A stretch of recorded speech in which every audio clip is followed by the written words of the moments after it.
Imagine being in the middle of the ocean. Don't know how you got there. You just open your eyes and you're in the middle of the ocean. And you're treading and you're treading and you're treading and the waves are hitting you hard and you can't see land in any direction. Not in front of you, behind you, on either side of you. You have absolutely no idea where land is. Too scared to swim anywhere because you're afraid you're going to swim in the wrong direction and put yourself further from where land actually is. And so instead of swimming, you just stay where you are. And the waves are hitting you harder and harder, and you're getting more and more tired. You think like, oh, if I sink underwater, like, so be it.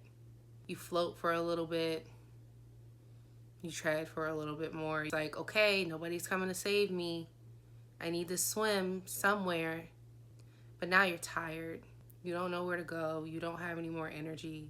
And so you just float and hope that maybe a boat rescues you or maybe a shark eats you. That's how I always feel.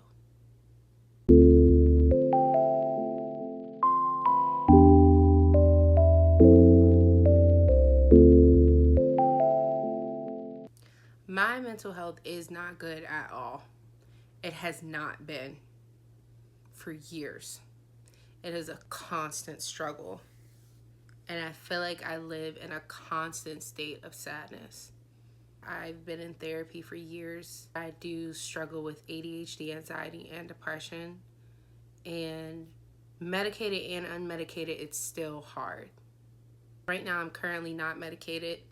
It's a long story. It's been really, really hard to focus myself and stay above water. I have a lot of analogies that I use to describe how I feel because I'm very aware of my feelings. In my 20s, I just constantly felt sad.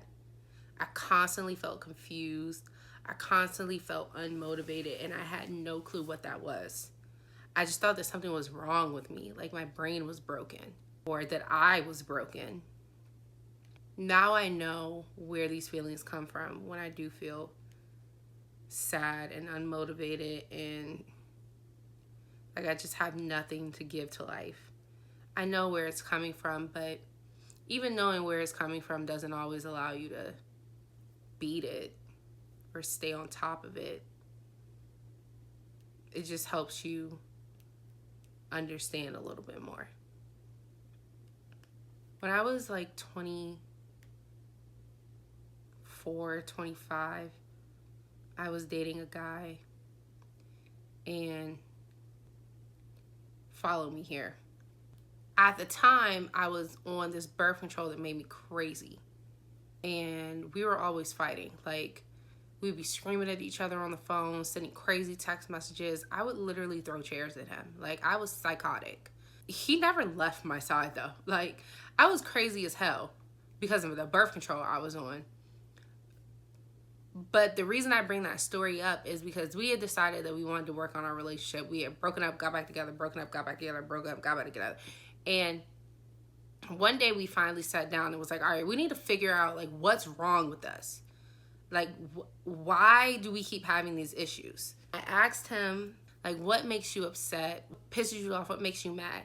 And I'll never forget the answer that he told me. He said, he's always pissed off. And I was like, what does that mean? And he said, he's always mad. Like, anything could piss him off. I could drop a plate on the floor and it'll break and he's going to be pissed off. Or he could lose the game and he's going to be pissed off. He's just generally a really angry person. He said it doesn't mean that I'm going to like scream at you or hit you or do anything rash, but like I have a temper. Like, I'm always pissed off. I live in a constant state of like anger. Like, I'm just an angry person because of things that's happened to me in life.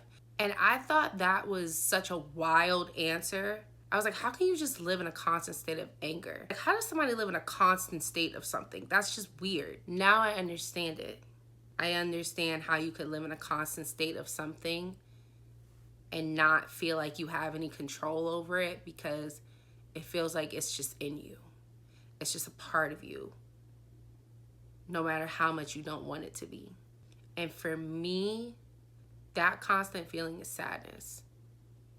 I've expressed this to my therapist before, and we work on techniques all the time to move through this, but I feel like I live in a constant state of sadness. I used to be really optimistic. Let me rewind a bit and tell you about the Katil that I used to be so that I can better explain the Katil that I am now. The Katil that I used to be, she was really optimistic. I was more positive than negative. I was more optimistic than pessimistic. I was bright-eyed and bushy-tailed, as older people say, whatever that means. I was generally and genuinely more happy than not. I had times where I really, really struggled, but I think who I was as a person was generally more bubbly than who I feel like I am today. I haven't had a hard life by any means. I haven't struggled. I haven't gotten it out the mud or anything like that. I've been a pretty privileged princess for a majority of my life. But when the chemicals in your brain are not firing the way that they're supposed to, no matter how good things are, you still can't see it and you still can't feel it. People talk about celebrities and say, like, they have all that money, they're so happy, I don't understand why they themselves, right? I understand. If you've ever dealt with depression, if you do deal with depression, you also understand. By no means am I there. I've had times where I had idle ideations, but by no means have I ever gotten to the place of like really not wanting to be here anymore. I've gotten close. I've gotten close a couple times, but not actually there. And it's because I've experienced it with other people before. And I don't think I could ever go through with something like that. But I can understand why people do. Going back to my analogy about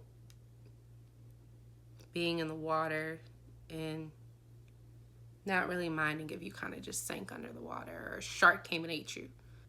Sometimes it just feels like, what am I even doing all this for? What are we doing all this for? We live on a floating rock, and some humans before us decided the way that we should live our lives on said rock is by working 40 to 50 hours a week, paying for things that are provided to us via the land, via inventions that people created, and only having a certain amount of time off every year to like actually enjoy life. We're overworked, we're underpaid, we don't have a lot of time for ourselves, we're tired, we're exhausted, and a lot of us don't want to be here and do this. None of us asked to be here. Our parents did what they did, and then surprise, bitch, we got to be here. A lot of times I feel like I'm just treading water. I don't know which direction to go, and I don't know if I'm ever gonna see land again. Have you ever asked somebody how they feel and they really actually tell you how they feel? Like they start going on a tangent about everything that went wrong in their day and everything that they're dealing with, and you're just like, damn, bitch, I was just asking how you doing. I wasn't really asking for all of that. Sometimes I wish I could just tell people how I really feel, because you give people the answer, I'm good, everything's good, it's a great day, I'm doing good, when in reality and inside you're not doing good. You're not doing good at all. You're really, really not. But nobody wants to hear that, even though we all kind of feel like that. My therapist says that I have ADHD with coexisting anxiety and depression. The anxiety and depression are a result of the issues that I struggle with from the ADHD. But they switch around sometimes. Sometimes I'm more so struggling with the ADHD. Sometimes I'm more so struggling with the anxiety. Most times I'm struggling with the depression. Lately, the depression's been eating me up. I've gone through bouts where I was deep in the hole. Deep in the hole, baby. And I didn't know if I was coming back. I use the treading water analogy to explain it, but another way that I sometimes explain it is that imagine a cartoon animation character with a dark rain cloud just raining over them. They're walking and the cloud is just following them. It's not on anybody else. Everybody else has sunshine, light all over them, but this one character just has this cloud that's raining on them and they're sad. That's what it feels like. This dark cloud that's always over me. And even in moments of happiness, when I'm with family, when I'm with friends, when I'm out, when I'm having a good time, when I genuinely feel happy for a moment, that dark cloud is never too far away. Like it's right over the corner, right over in the corner. I can feel the humidity from it. I can hear the rain from it. It's never too far away, no matter how happy I may seem or feel in the moment. It's like right there, ready to come back. The minute something makes me feel even the teensiest bit sad or unhappy, even though you're in a room full of people, even though you're doing something that you've wanted to do for so long, you're at an event you've been waiting for, a concert you've been waiting for, doing something that's been on your bucket list, seeing people you've been wanting to see for so long, a moment that you've been waiting for so long, the cloud's still right there. I could feel the humidity. I could hear the rain. The more good things I do for myself, the farther it's away. But if I'm not actively doing good things, it gets closer and closer and closer until it's right over me again. And when it rains right over me, a hole starts to form in the ground. Because, rain makes the ground muddy. So it makes the ground muddy, and then a hole starts to form. And I get deeper and deeper into the hole, and the rain gets further and further up until I'm just drowning.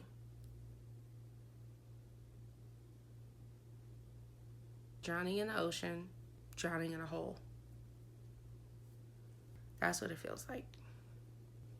And I desperately want to genuinely feel happy and not waiting for the other shoe to drop. Not waiting for something to go bad. Not waiting for the next time I fuck up. Not feeling like I have to watch my back for the cloud. Like, damn, I didn't find land yet. No. Still haven't found it. Don't know if I'll ever find it. And you look at other people, even though other people can be a mirage or a facade. Is that the word? I think it's facade. You look at other people and they seem happy. They seem like they're doing good in life. They seem like they're on the right track. Like they're genuinely happy. Not all of us are woe is me. Some people are genuinely doing good and happy in life. Do you ever just look at people and think to yourself like, damn, why can't I just be happy? Why can't I be like everybody else? Why can't I find my thing, find my purpose? Why am I always so fucking sad, bro? That's really how I feel. Why am I always so fucking sad? By all means, there's nothing for me to be sad about. Both my parents are still here and doing well. My sister's here is doing well. I have great friends in my life. I have an okay job. I don't have any major health issues. I live in a comfortable place. Like, why am I so fucking sad all the time? Why can't I just be happy? I call it the little sadness demon. Sits right here on my shoulder. I'm out with my friends. I'm having a good time. The sadness demon is right on my shoulder, whispering in my ear. Don't get too happy. Don't feel too good.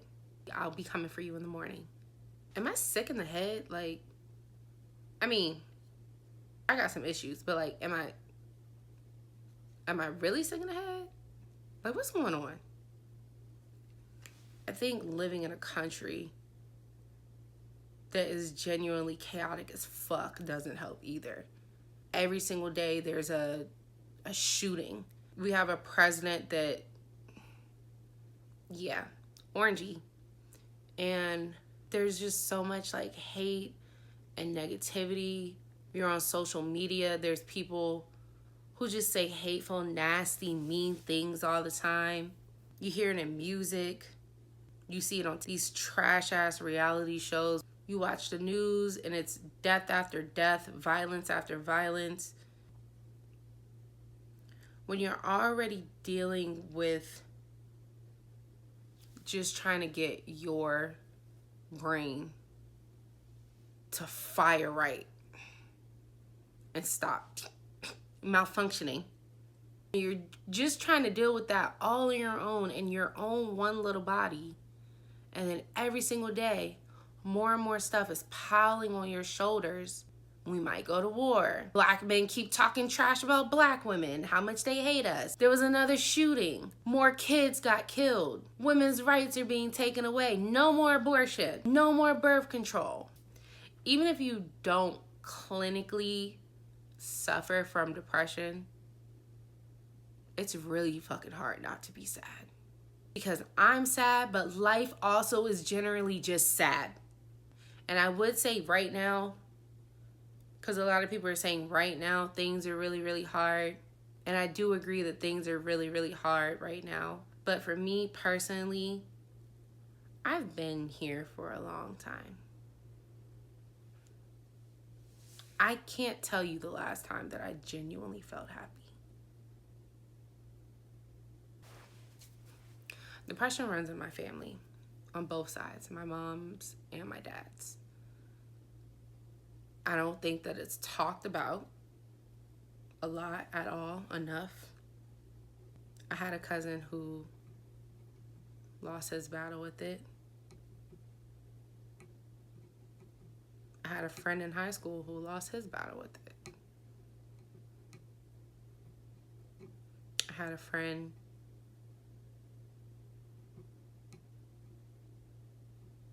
that I used to work with who lost her battle with it. This is not a cry for help. I don't need anybody saying like I'm always here if you need to talk. Like I'm okay. I'm not there. I don't want anyone to take this video as a cry for help. It's not. I'm okay. I'm just really fucking sad. Hopefully one day I won't be. I struggle, but I'm okay. This isn't a cry for help. It's just a yapping session about how I feel. And I decided to put it out there because I feel like I'm not the only one. That's it. That's all.